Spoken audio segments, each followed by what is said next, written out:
Professor विनय जी, आपसे मिल के मैं बहुत धन्य हुआ। जी नमस्ते, धन्यवाद। ये आपको। बनारस हिंदू यूनिवर्सिटी में अगर मेरा पूर्व जन्म में और अच्छा काम किया होता तो मैं इधर का प्रोफेसर बनता है। अब उधर नार्वे का प्रोफेसर बन के फिर भिखारी की तरफ मैं इधर आया हूँ। नहीं, ऐसी थोड़ा कोई सा बात ज्ञान देने की आप शायद कृपा करेंगे। So as a professor of astrology नहीं। जी थोड़ी बताने की कृपा करें कि एस्ट्रोलॉजी इन दिस कॉन्टेक्स्ट, यहाँ के जो स्कॉलरली कॉन्टेक्स्ट में कैसे समझा जाता है? देखिए, एस्ट्रोलॉजी को तो बड़े गंदे तरीके से समझ रहे हैं लोग अभी। पूरा जो वर्ड एस्ट्रोलॉजी को जो समझ रहा है, जो स्कॉलर्स हैं, चाहे जो बिलीवर्स हैं, चाहे जो आम पब्लिक है, जो जिसको वो एस्ट्रोलॉजी का मतलब हो गया है कि हाथ देखना, कुंडली देखना, झाड़ फूक, टोना टुटका, ये सब चीज़ें समाहित हो गई हैं। अभी एक मीनिंग, एक पर्याय जो होता है ना, एक बन गया है कि एस्ट्रोलॉजी मतलब ये है। भारत में एस्ट्रोलॉजी जो ज्योतिष है वो ये है ही नहीं, क्योंकि ज्योतिष कुछ और है और मीनिंग के रूप में, उसके पर्याय के रूप में एस्ट्रोलॉजी का मतलब लोग ज्योतिष समझते हैं। तो भारत में जो ज्योतिष है वो एस्ट्रोलॉजी नहीं है, क्योंकि एस्ट्रोलॉजी की जो डिफिनेशन है या एस्ट्रोलॉजी के सब्जेक्ट के अंदर जो कंटेंट है वो हमारे भारतीय ज्योतिष शास्त्र का एक छोटा सा एक पार्ट कवर करता है। पूरा पूरा हमारा भारतीय ज्योतिष शास्त्र उसके परिधि में नहीं आता, उसके घेरे में नहीं आता। हमारा जो भारतीय ज्योतिष शास्त्र है वो खगोल विज्ञान बेस्ड है, वो मैथमेटिक्स बेस्ड है, वो एग्रीकल्चर कृषि विज्ञान पे आधारित है, वो जीव विज्ञान पे आधारित है, वनस्पति है, उसमें खनिज है, रसायन है, भूगोल है, अंतरिक्ष है। और ये मान लें कि आज से 2000 वर्ष पहले जब विज्ञान अपनी प्रारंभिक अवस्था में था, उस समय ये भारतीय ज्योतिष शास्त्र विज्ञान की अभी जितनी भी शाखाएं हम देख सकते हैं और सोच सकते हैं, गणित से शुरू करके पता ना, गणित और उसके बाद से खगोल, अंतरिक्ष, भूगर्भ, वनस्पति, पर्यावरण, मौसम, ठीक है, कृषि, और ये जितनी भी, वो सभी विज्ञान के विषय भारतीय ज्योतिष शास्त्र में ही समाहित थे। और आज भी अपने मूल टेक्स्ट के रूप में हम लोग भारतीय ज्योतिष शास्त्र के अंतर्गत उनको पढ़ाते हैं। उसके 3 डिवीज़न है भारतीय ज्योतिष शास्त्र के, जिसको हम लोग एक सिद्धांत, एक संहिता और एक होरा के रूप में जानते हैं।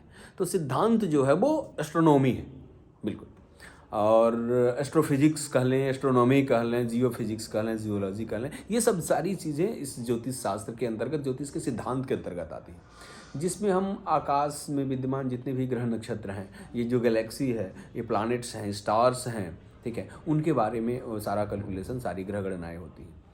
इस पृथ्वी पे उसका क्या इफेक्ट होता है, ये संहिता के अंतर्गत आता है। और बाकी जितने भी इसके और दूसरे जो विषय हैं, चाहे वो मौसम विज्ञान के हो, पर्यावरण विज्ञान के हों, कृषि विज्ञान के हों, जीव विज्ञान के हों, वनस्पति विज्ञान के हों, ये सब इसके दूसरे पार्ट संहिता में आते हैं। और एक जो तीसरा पार्ट है, जिसमें एक किसी व्यक्ति का, किसी के जन्म समय को आधार में रख करके, केंद्र में रख करके, किसी स्थान पर कोई व्यक्ति अगर किसी समय पर जन्म हुआ तो उसके ऊपर इन ग्रह नक्षत्रों का क्या प्रभाव होगा। तो ये ज्योतिष का एक छोटा सा, कह लीजिए कि पूरे भारतीय ज्योतिष शास्त्र का एक 10% पार्ट जो है अभी 100% के नाम से जाना जाता है। 90% जो है इसमें से ख़त्म हो चुका है, रिड्यूस हो चुका है, और इसको जानने वाला कुछ है नहीं। तो हम लोग जो है भारतीय ज्योतिष शास्त्र अपने यहाँ जो BHU में, काशी हिंदू विश्वविद्यालय में जब हम लोग बैठे हुए हैं और भारतीय ज्योतिष शास्त्र की बात कर रहे हैं, तो हम लोग उस 100% को पढ़ते हैं और पढ़ाते हैं, न कि 10% को। 10% जो पढ़ने पढ़ाने वाली जो विधा है भारतीय ज्योतिष शास्त्र की, वो उस 10% तो है वो भारतीय, मतलब जिसको हम लोग एस्ट्रोलॉजी के नाम से जानते हैं, और बाकी जो आपको समाज में दिखेंगे उस 10% का 10% भी नहीं पढ़े हैं। यानी कि 1% पढ़ करके भारतीय ज्योतिष शास्त्र को, और वो 100% भारतीय ज्योतिष शास्त्र का व्यापार कर रहे हैं। ठीक सर, आजकल पश्चिम के विश्वविद्यालय में फ्यूचर स्टडी, फ्यूचरिस्टिक थिंकिंग, ये सब बहुत आ रहे हैं आगे, क्योंकि जलवायु परिवर्तन भी ड्रामेटिकली चेंज हो रहा है। बिल्कुल। और जो इंटरनेशनल रिलेशन की बातें भी ड्रामेटिकली चेंज हो रहा है। तो और पॉपुलेशन की वजह से जो रिसोर्स का डिप्लीशन हो रहा है और बायोडाइवर्सिटी की लॉस हो रही है दुनिया में, इतना रैपिड रेट से हो रहा है कि जो चिड़िया, जो पंछी, जो जानवर, जो फूल जो हमने देखे थे अपने बाल्यकाल में, वो अभी वो नहीं। हमारी ग्रैंड चिल्ड्रन या चिल्ड्रन देख नहीं पाएंगे। तो ये फ्यूचरिस्टिक स्टडी में ये ज्योतिष शास्त्र, इंडियन एस्ट्रोलॉजी, वैदिक एस्ट्रोलॉजी कैसे मदद कर सकता है? देखिए, भारतीय ज्योतिष शास्त्र, हमने पहले ही आपसे चर्चा की कि एक ऐसा विज्ञान है जो अपनी उत्पत्ति काल से ही, जब से ये जन्म हुआ, जब से ये शुरू हुआ, तब से ही इस पूरी सृष्टि यह पूरी सृष्टि कैसी हुई और इस सृष्टि की उत्पत्ति के कारण क्या क्या हैं, और दूसरा ये प्रकृति मूलक, मतलब इस नेचर के साथ साइंस का डेवलपमेंट कैसे हो, कि ये जो विज्ञान के, क्योंकि विज्ञान जो अभी आपको साइंस जो दिख रहा है या जो भी डेवलपमेंट दिख रहा है वो नेचर का डिस्ट्रॉय है, नेचर की तबाही है, अर्थात प्रकृति का विनाश ही विज्ञान का विकास है, और नेचर के विनाश पे ही ये विज्ञान का विकास आधारित है पूरी तरह से, जो आज का विज्ञान है। और दूसरा, अपने यहाँ जो विज्ञान और धर्म मतलब रिलीजन का मतलब ये जो सनातन धर्म की जब हम बात करेंगे तो ये दोनों बिल्कुल एक साथ चले हैं। तो धर्म की क्या है, धर्म में जो इंडियन फिलॉसफी है, वो इंडियन फिलॉसफी ये मानती है कि ये जो ब्रह्मांड बना हुआ है ना, ये ब्रह्मांड बहुत बड़ा है और मनुष्य उसका एक छोटा सा कण है, और वो मनुष्य से भी ज़्यादा महत्वपूर्ण वस्तुएं, पेड़ पौधे, जीव, जल वनस्पति, वायु, अग्नि, सूर्य इत्यादि जो ग्रह नक्षत्र आदि पिंड हैं, चाहे दूसरे जो अवयव हैं, वो मनुष्य से ज़्यादा महत्वपूर्ण है, इसीलिए हम उनमें देव तत्व मानते हैं। जब आप वेस्टर्न फिलॉसफी में जाएंगे, जो विश्व अभी चिंतित हो रहा है, उनके यहाँ क्या है, उनके यहाँ का जो रिलीजियस स्ट्रक्चर है और साइंस के साथ जो उसका कोलिब्रेशन है, उसमें ये मानते हैं कि ये जो दुनिया बनी है ना, मनुष्य उसका सबसे नायाब व्यक्ति है और पूरा नेचर जो है इसके उपभोग के लिए बनाई गई है, यानी कि हवा, पानी, सनलाइट्स और जितनी भी चीज़ें हैं सब मनुष्य के उपयोग के लिए हैं। ये जो बेसिक थॉट्स जो हैं ये बहुत डिफरेंट है। तो अगर आप जल को देव मानेंगे, जल को मानेंगे ये देवता है, पृथ्वी को मानेंगे अगर माता है, वायु को मानेंगे कि वायु देव है, अग्नि को मानेंगे कि अग्नि में देव तत्व है, अगर मनुष्य में, अगर आप सामने बैठे हुए हैं तो आप मानेंगे कि आप में भी एक देवता है, आप में भी एक परमेश्वर विराजमान है। तो ऐसा अगर सोचेंगे तो हमारे अंदर की एक जो धर्म बुद्धि है, जो धार्मिक बुद्धि है, कभी भी हमें गलत करने नहीं देगी। अगर सामने वाली स्त्री में मातृदेवो भव हमें दिखेगा कि अगर ये माता है, हमारी बहन हो सकती है, तो हमारे मन में कभी भी विकार नहीं आएगा। अगर विकार नहीं आएगा तो हम इसके साथ कोई छेड़खानी नहीं करेंगे। तो वैसे ही विकास तो करना है, क्योंकि मानव समाज को जीना है, तो मानव समाज को जीने के लिए एक ऐसे प्रविधि को डेवलप करना है, एक ऐसे साइंस के एक मेथोलॉजी को डेवलप करना है जो प्रकृति का विनाश न करे, वो प्रकृति का पोषक करे। जैसे कि अपने यहाँ कहा गया है कि प्रकृति का उपयोग तो हम लोग करते हैं, जैसे कि लकड़ियों का उपयोग करते हैं, लेकिन कहा कि एक वृक्ष काटने से पहले आपको 10 वृक्ष लगाने हैं और पूजन करना है, और जब वो वृक्ष थोड़े तैयार हो जाएं तो फिर इस एक वृक्ष को काट करके और अपना आप घर बनवा लीजिए। अभी तो हम 100 वृक्ष काटते हैं, लगवाते एक भी नहीं है। तो इस तरह की जब भावना देवता, तो कहा कि जल में जाएंगे, जो जल के जो नेचुरल स्रोत हैं उसमें कहा कि थूकना नहीं है, उसमें मलमूत्र का त्याग नहीं करना है। इवन जो अभी भीड़ लगी हुई है ना, भेड़ चाल, जो सब लोग जा करके गंगा जी में नहा करके अपना मल मूत्र भी विसर्जित कर रहे हैं, देह धो रहे हैं, ऐसा नहीं है। हमारे यहाँ शास्त्रों में कहा गया है कि घर से पहले स्नान करिए और उसके बाद से जा करके गंगा में स्नान करिए, कि घर जो ऊपरी मैल है, अंतःकरण को शुद्ध करने के लिए गंगा है, बाह्य मैल को शुद्ध करने के लिए नहीं है। और यहाँ तो बाह्य मैल को ही, जो बाह्य जो कलुषिता है उसी को शुद्ध करने हम जा रहे हैं। अपने कपड़े निचोड़ रहे हैं, मैल मल के नहा रहे हैं, साबुन भी कुछ लोग लगा करके नहा लेते हैं, उसमें थूक देंगे, गंदगी कर देंगे, लेकिन अपने यहाँ कहा कि ये सब कुछ नहीं करना है सर। तो ये निश्चित ही हमारे विकास में, जब हम भारतीय ज्योतिष को लेकर चलेंगे, जो ग्रहों में, नक्षत्रों में जो देव तत्व है, जो देवता है और जो संबंध है प्रकृति के साथ जो मनुष्यों का, वो जब तक अगर आप देव तत्व में लेकर के आएंगे तो निश्चित ही प्रकृति का जो है वो संरक्षण होगा और जलवायु परिवर्तन सब में आपको लाभ मिलेगा। सर ये बहुत ही बड़ी बात है जैसे आपने कह दिया। तो इससे ये जानना भी जरूरी हो जाएगा हम लोगों के लिए, हम जैसे अज्ञानी लोगों के लिए, कि हमारा जो human physiology, human biology Cosmos से कैसे कनेक्टेड है। हमारा जो शरीर है, आपने कह दिया कि हवा से, जल से, पृथ्वी पंच तत्व से तो जुड़ा ही हुआ है, मगर हमारा शरीर चंद्रमा से कैसे कनेक्ट है, राहु से कैसे, सैटर्न से कैसे, जुपिटर से कैसे, ये चीज़ का अभी तो कोई विज्ञान ऋषियों ने देखा होगा पहले। ये कॉस्मिक कनेक्शन के बारे में थोड़ा कहने की कृपा करें। देखिए, निश्चित ये सब कुछ उसी पे आधारित है, कॉस्मिक कनेक्शन। देखिए ना, ये जो पूरा ब्रह्मांड जिसमें बना है ना, हम जो ब्रह्मांड की सृष्टि की बात कर रहे थे, तो अपने यहाँ जो सृष्टि की अवधारणा है, जब परम ब्रह्म रूपी एक जो ईश्वर है, जो बिना स्वरूप के है, जो निर्विकार है, जो अब अचिंतनीय है, जिसका आप चिंतन नहीं कर सकते, जिसको सोच नहीं सकते, जिसको देख नहीं सकते, जब प्रकृति को बनाने की, जब इस ब्रह्मांड को बनाने की उसके मन में इच्छा होती है, तो एक प्रक्रिया है, उस प्रक्रिया के अंतर्गत आते आते वो पंच तत्वों का सृजन करता है। तो पंच तत्वों में क्षिति, जल, पावक, गगन, शमीर, लगभग मॉडर्न साइंस भी इसको एक्सेप्ट करता है कि 5 चीज़ें ही, ये 5 कंपोनेंट्स ही ब्रह्मांड के उत्पत्ति के कारक हैं। तो अब कहा कि वो जो 5 चीज़ें जिससे पूरा ब्रह्मांड बना, चाहे सूर्य बना हो, चाहे चंद्रमा, मंगल, बुध, बृहस्पति, शुक्र, शनि, जो है प्लैनेट्स बने हो, स्टार्स बने हो, या हमारी ये अर्थ बनी हो, या हमारा शरीर बना हो, ये सब इन्हीं पंचभूतों से बना हुआ है। ये जो 5 तत्व हैं, तो अब कहा कि चंद्रमा में जल तत्व अधिक है, मंगल में अग्नि तत्व अधिक है, बुध में जो है वो पृथ्वी तत्व अधिक है, वो बृहस्पति में आकाश तत्व अधिक है, जो शनि है उसमें वायु तत्व अधिक है। तो बाकी और सभी तत्व हैं उसमें, लेकिन एक तत्व की उसमें कुछ विशिष्टता है। वैसे ही मानव शरीर में भी ये पंच तत्व हैं। तो जब समान गुणधर्मिता होती है, एक ही चीज़ जब 2 चीज़ों में होती है, तो दोनों एक दूसरे को अट्रैक्ट करते हैं। तो हमारे यहाँ दर्शन शास्त्र में इसको कहते हैं कि यत् पिंडे तद ब्रह्मांडे। जो इस पिंड में है, इस पिंड का मतलब इस पृथ्वी के पिंड को ले लीजिए, आप पंचभौतिक शरीर रूपी है जो पिंड ले लीजिए, तो इस शरीर रूपी जो पिंड में है वो वही इस ब्रह्मांड में भी है, इसी कॉस्मो में भी है। तो ये दोनों एक दूसरे के, दोनों पंचभूत के होने के कारण दोनों जो है वो एक दूसरे को प्रभावित करते रहते हैं।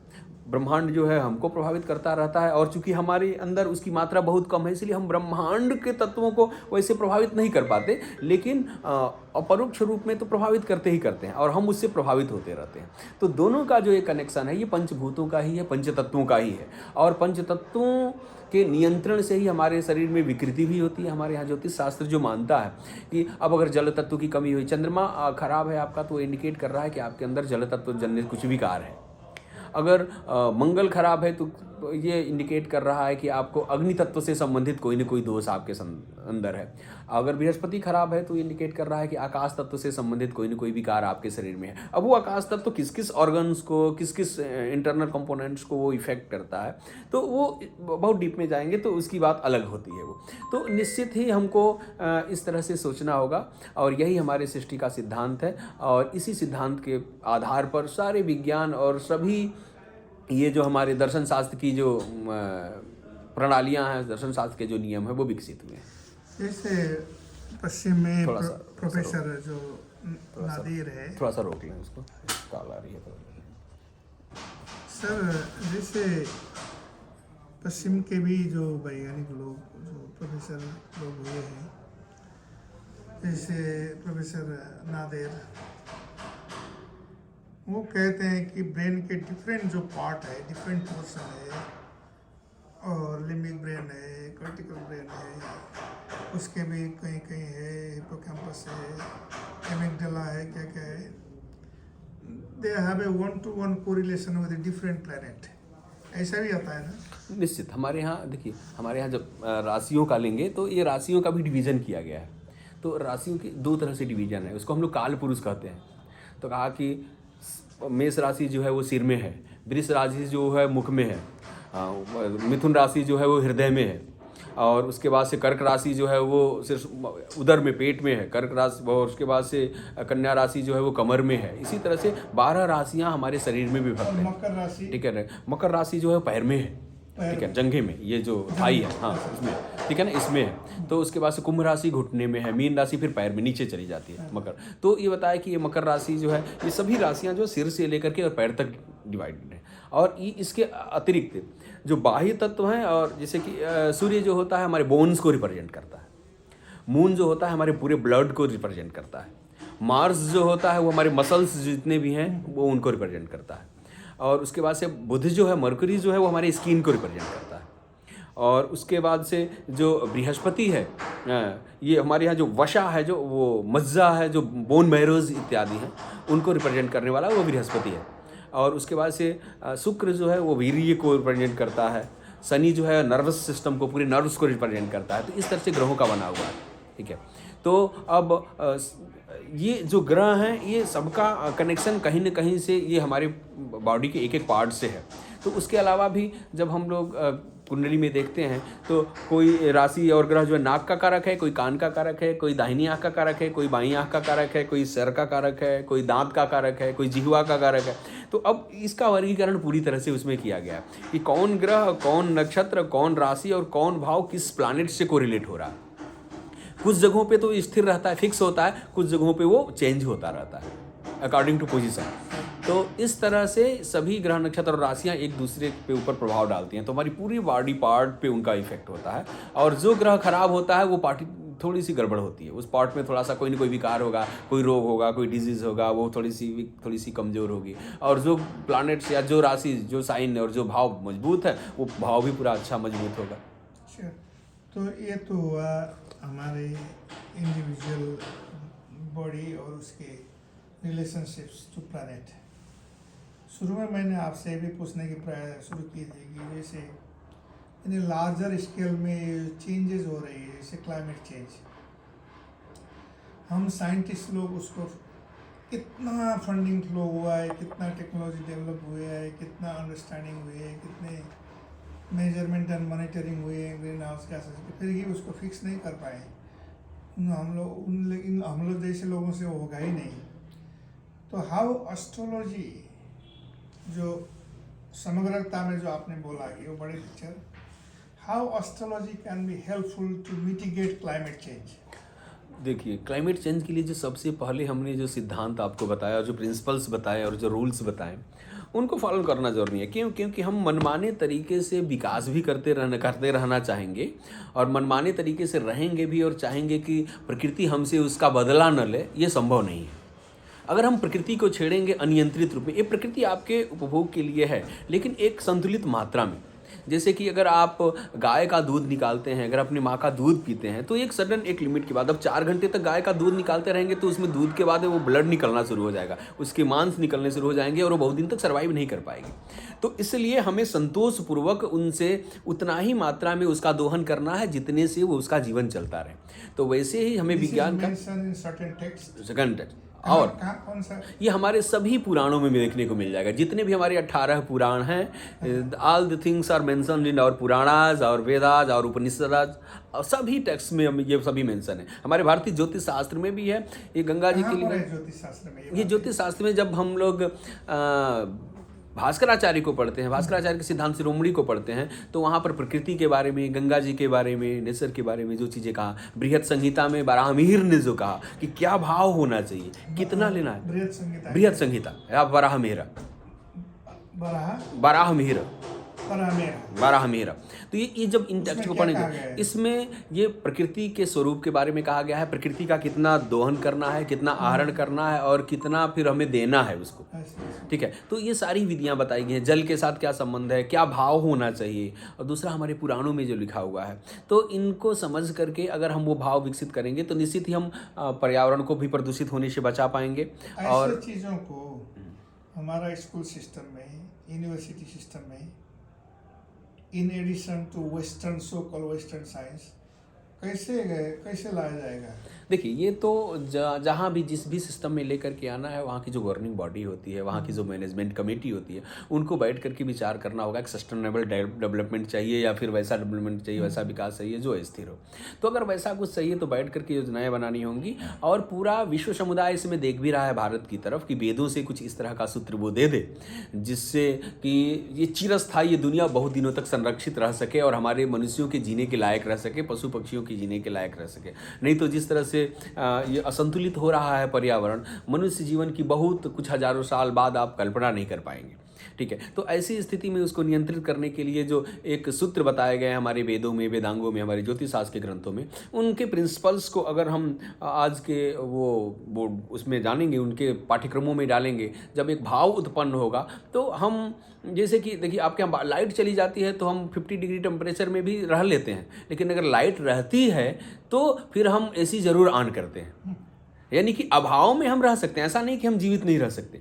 तो अभाव में अपने शरीर को ऐसा बनाना होगा, तब तो करना होगा। इससे नागा साधु आप देखेंगे भी हमारे यहाँ कुंभ लगा हुआ है, नंगे होकर के इस 6 डिग्री 7 डिग्री टेम्परेचर में रात भर बैठ करके बालू रेत पे गंगा जी के सामने तपस्या कर रहे हैं। हम लोग हीटर जला के सोते हैं तो भी ठंडी लगती है। तो यानी कि प्रकृति के अनुरूप, चूंकि पंच तत्व, ये प्रकृति के जो तत्व हैं वही वो शरीर में है, तो हमने इसको प्रकृति से जितना दूर कर लिया इसीलिए कष्ट हो रहा है। हम प्रकृति के पास रखेंगे तो इतनी सुविधाओं की जरूरत नहीं पड़ेगी जो हमारे इस प्रकृति में विकार उत्पन्न करे।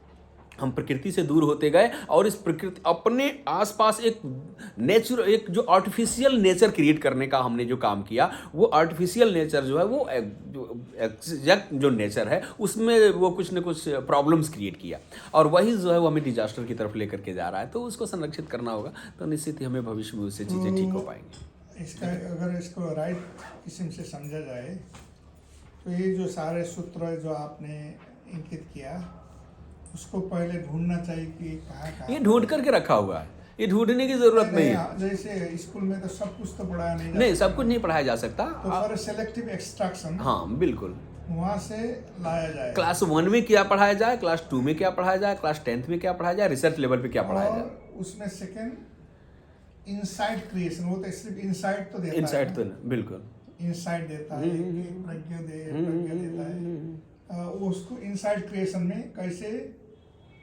is a performative, as a art, as a something we have to bring it that one, and then थोड़ा बहुत रिसर्च भी करना चाहिए। निश्चित रिसर्च भी करना चाहिए कि उसको और हम समसामयिक कैसे बना लें, आज के परिप्रेक्ष्य में उसको कैसे और अच्छा कर सकें, तो ये भी करना है। सर, अब जहाँ तक ये तो हुआ एनवायरनमेंट से रिलेटेड बात है, जो संसार में जो अभी एक ही बढ़ने के लोग वार कर रहे हैं, यूक्रेन, रशिया, एक व्लादिमीर है, दूसरा व्लादिमीर है, एक ही क्रिश्चियन ऑर्थोडॉक्सी के लोग हैं, कैसे मार रहे उतने ठंडा जगह में जहाँ बाहर निकलना भी मुश्किल है, -20 डिग्री।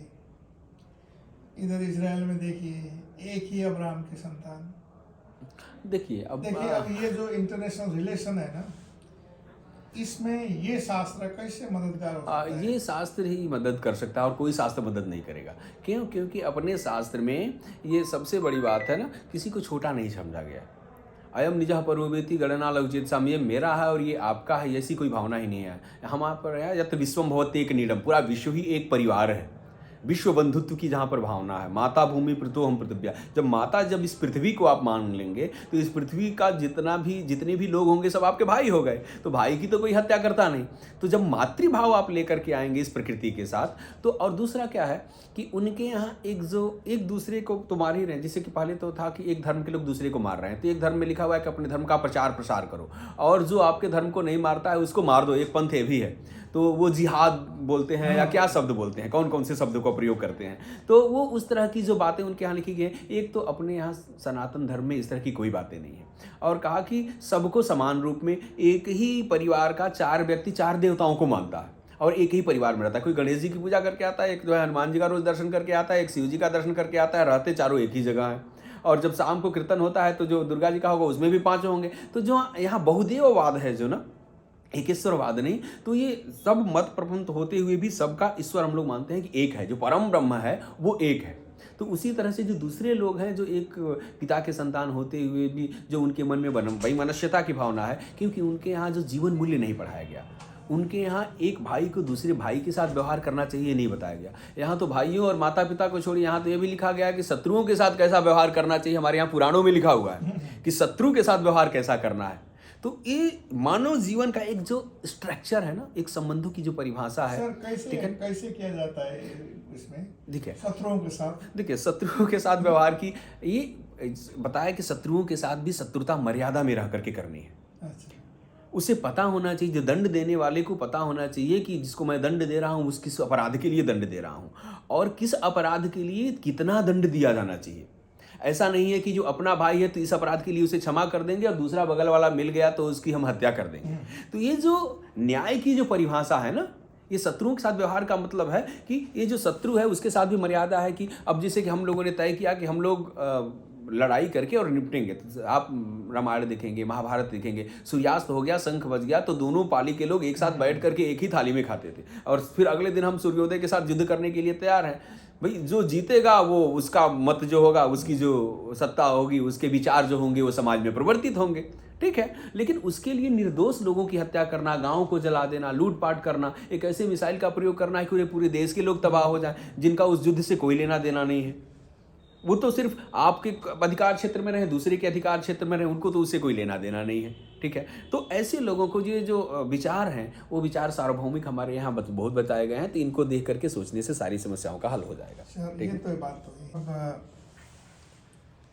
जैसे पश्चिम में भी, पूर्व में भी people are wearing different kind of stones, different kind of thing. मैं इस बार जब काशी में आया तो विश्वनाथ मंदिर तो घाट के तरफ गेट है ना, इस तरफ एक अच्छा वाला वो गवर्नमेंट ऑन या संस्था के ऑन भरे ही होगा, वहाँ लिखा था कि मकर राशि के लिए ऐसा स्टोन ठीक है, ये दिया उन्होंने। ये है चीज़, ये चीज़ क्या है ये, मतलब what is the science behind such thing? ये सब कूड़ा है तो ये कुछ नहीं है। ये कैसे डिसाइड करते हैं? मतलब उन्हें बहुत सर्टिफाई करके नहीं, ऐसा नहीं होता है हमारे यहाँ इस तरह की। देवर गवर्नमेंट ऑन थिंग नो, बस कुछ भी कोई गवर्नमेंट का नाम देखा है कहा कि आज से आपने बताया ना कि 2000 वर्ष पहले तक ज्योतिष एक ऐसा सब्जेक्ट रहा है जो लोगों के भविष्य के बारे में बताता था, चमत्कारिक चीज़ें बताता था। जैसे कि आज से 2000 वर्ष पहले जब किसी को कुछ भी नहीं पता था तो कहने वाला था कि आज से देखो 15 दिन बाद दोपहर को भी सूर्य दिखेगा नहीं, यानी कि एक्लिप्स होगा, सोलर एक्लिप्स होगा। रात को चांदनी रात है लेकिन चंद्रमा दिखेगा नहीं, हाफ पार्ट दिखेगा, ठीक है। तो ये चमत्कार लोगों में होता था, कौतूहल। कैसे? कल देखना कि सुबह 6 बजे इतनी देर के बाद से लाइट आ जाएगी सन की, सूर्योदय हो जाएगा, प्लैनेट्स कल यहाँ पे ये वो स्टार दिखाई देगा, वो दिखता था लोगों को। तो लोगों में एक चमत्कार के। दूसरा, अब उसके लाइफ को भी उसके से कोरिलेट करके और इन लोगों ने बताना शुरू किया, तो लोग चमत्कार मानते थे। तो अब ज्योतिष शुरू से ही इतना फेमस एक शास्त्र रहा है कि उसका नाम लेकर के लोग दुरुपयोग खूब कर रहे हैं, डुप्लीकेसी खूब हुई। क्योंकि प्रोडक्शन उतना हुआ नहीं और डिमांड पूरे वर्ल्ड में रही, इसलिए डुप्लीकेसी ही ज़्यादा रही, ठीक है ना। जैसे कि 100 बोरी बनती है और 1 लाख बोरी की खपत हो वहाँ पे, तो सब डुप्लीकेट ही बिकेगा, ओरिजिनल तो किसी के पास पहुँचेगा नहीं। तो इसलिए ये जो आप दिखा रहे थे, ये इसका प्लैनेट सब स्टार से कोई लेना देना नहीं है। कुछ रत्न हैं, जिसका रत्नों का बताया ना कि जो पंचभूत हैं, जो पंच तत्व हैं, वो पंच तत्व भी वो स्टैम्प्स जो जेमस्टोन्स होते हैं उनमें वो कंपोनेंट एग्जिस्ट होते हैं, उसमें उनकी मात्रा होती है। और हमारे यहाँ ग्रहों को 2 रूपों में देखा गया है, एक तो ऑब्जेक्ट के रूप में देखा गया है, दूसरा देवता के रूप में देखा गया है। तो देवता के रूप में देखेंगे तो कहा कि इन रत्नों को धारण करने से वो देवता प्रसन्न होगा, ठीक है ना। जैसे कि अब हमारे यहाँ बताया गया कि हनुमान जी के सामने आप अगर तुलसी दल लेके जाएंगे, भगवान राम का नाम लेंगे तो हनुमान जी प्रसन्न होंगे, क्योंकि उनके वो आराध्य हैं।